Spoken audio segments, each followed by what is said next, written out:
A derrota na Primeira Guerra Mundial deixou a Alemanha com grandes dívidas e custos para reconstruir o país. O governo começou a imprimir grandes quantias da moeda local, o marco, para comprar moedas mais fortes e pagar as dívidas. À medida que se imprimiam novos marcos, eles perdiam mais valor, mas a crise piorou mesmo quando a Alemanha não pagou o que devia em 1923, o que provocou a ocupação do Vale de Ruhr, o coração industrial alemão, por tropas francesas e belgas, para exigir o pagamento da dívida em moedas fortes. Isso provocou greves e interrupções na produção.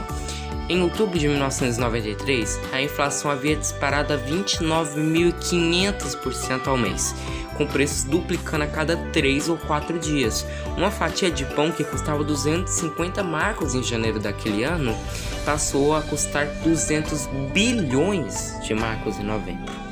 No final de 1923, o governo introduziu uma nova moeda, o marco seguro, atrelado a terras agrícolas. Os preços estabilizaram e, posteriormente, os credores da Alemanha concordaram em renegociar as dívidas de guerra.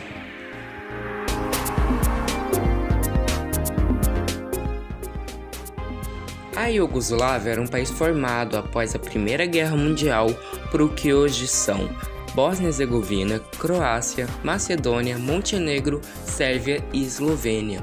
A crise econômica e política da década de 80 provocou guerras que acabaram dividindo o país nessas nações. Em 1992, só Sérvia e Montenegro permaneceram unidas na República Federativa da Iugoslávia.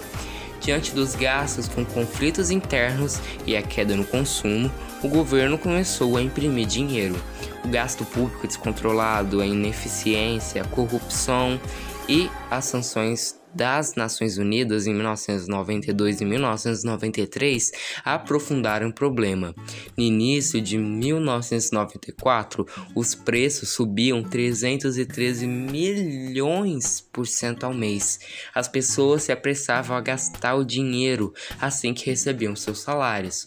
Muitos na Sérvia compravam provimentos no país vizinho, a Hungria. Insatisfeitos com as várias tentativas de controle de preço, os agricultores paralisaram a produção.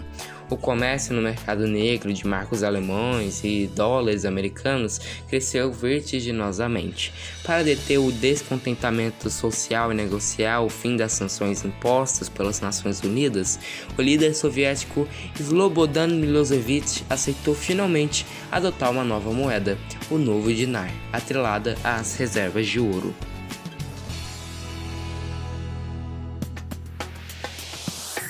Após introduzir uma reforma agrária no final da década de 1990, que incluía a expropriação de terras de fazendeiros brancos, o Zimbábue sofreu um forte declínio na produção agrícola.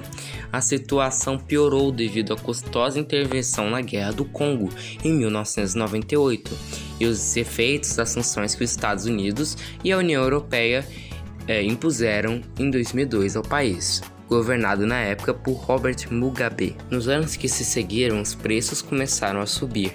Em novembro de 2008, a inflação havia alcançado uma taxa mensal de 79 bilhões%.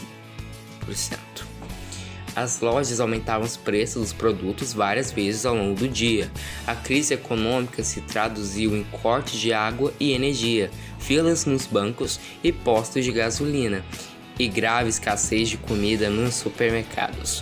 Muitos cruzavam a fronteira para Botsuana para comprar bens de primeira necessidade e dólar americano. Em 2009, o Banco da Reserva do Zimbábue deixou de usar a moeda nacional e adotou as moedas dos Estados Unidos e da África do Sul.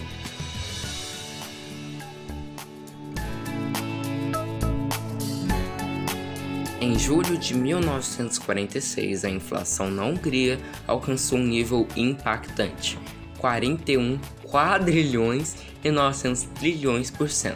É o pior caso de hiperinflação já registrado. O valor do dinheiro que os húngaros tinham na carteira cada manhã se reduzia à metade até no fim do dia. A nota mais alta era de 100 trilhões de pengos húngaros. A Segunda Guerra Mundial havia acabado com 40% da riqueza da Hungria e 80% de sua capital, Budapeste. As vias férreas tinham sido bombardeadas e o governo teve que pagar uma indenização milionária depois do conflito. Em 1º de agosto de 1946, o governo adotou um programa de estabilização radical que incluiu uma reforma tributária drástica, a recuperação das reservas de ouro que haviam sido transferidas para o exterior e a introdução de uma nova moeda, o florim húngaro.